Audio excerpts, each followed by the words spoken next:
कमालीचा अस्वस्थ झाला होता. हिंदूंचं स्वतंत्र राज्य स्थापन करू पाहणारे शिवाजी महाराज हेच दिल्लीच्या तख्ताचे जबरदस्त शत्रू आहेत याबद्दल औरंगजेबाची खात्री झाली होती. शिवाजीचा बंदोबस्त करण्यासाठी त्याने आपल्या मामाला म्हणजे शाहिस्ते खानाला बोलावले आणि तो त्याला म्हणाला, काय वाटते ते कर, पण मला शिवाजीचा पराभव हवा. आणि एक गोष्ट लक्षात ठेव, जर का तुला हे जमलं नाही तर पुन्हा मला तोंड दाखवायला सुद्धा येऊ नकोस. शाहिस्ते खान आपल्या बरोबर औरंगजेबाची सुसज्ज फौज घेऊन निघाला. अनेक हत्ती, उंट, हजारो घोडे, दारुगोळ्याचे छकडे, तोफा, शस्त्रास्त्र, जे जे बरोबर घेणं शक्य होतं तेवढं सगळं साहित्य तो घेऊन निघाला. त्याची फौज सागरासारखी आवडवली होती. अजस्त्र लोंढ्यासारखा तो स्वराज्यावर चाल करून आला आणि पुण्यातील लालमहालात तळ टोकून नागासारखा बसला होता. महाराजांना फार मोठा प्रश्न पडला, या खानाला पुण्यातून कसा हुसकावून लावायचा. अचानक एक धाडसी विचार त्यांच्या मनात आला. ते लगेच मासाहेबांकडे गेले. त्यांनी त्यांची योजना मासाहेबांना सांगितली. मासाहेबांनी त्यांची योजना शांतपणे ऐकून घेतली व त्यांना आशीर्वाद दिला. इकडे शाहिस्ते खानाने पुण्याचा बंदोबस्त चांगलाच वाढवला होता.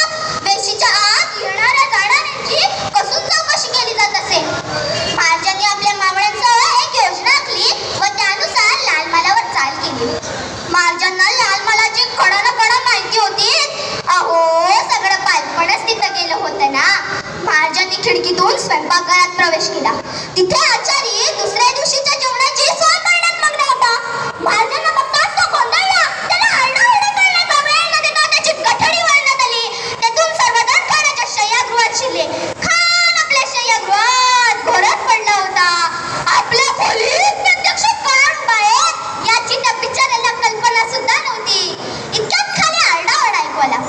खानाची झोप मोड झाली. काय झालं, कसला दंगा सुरू आहे हे पाहण्यासाठी तो खिडकीतून खाली आपण पाहू लागला. शिवाजीच्या मावळ्यांना बघताच त्याला काही सुचेना. असा आरडाओरडा करायला लागला. त्याच्या अंगात कापडं भरली. इतक्यात खिडकीतून महाराजात आले. तलवार बांधलेले महाराज स्वतः जीव वाचवण्यासाठी खानाने खिडकीतून उडी मारून पळून जाण्याचा प्रयत्न केला. इतक्यात महाराजांनी घाव घातला. खानाच्या उजव्या हातावर बसला. खानाच्या हाताची बोटं तुटली. जीव वाचवण्यासाठी खान पळाला तर थेट जनांगण्यात बुरका घालून लपून बसला.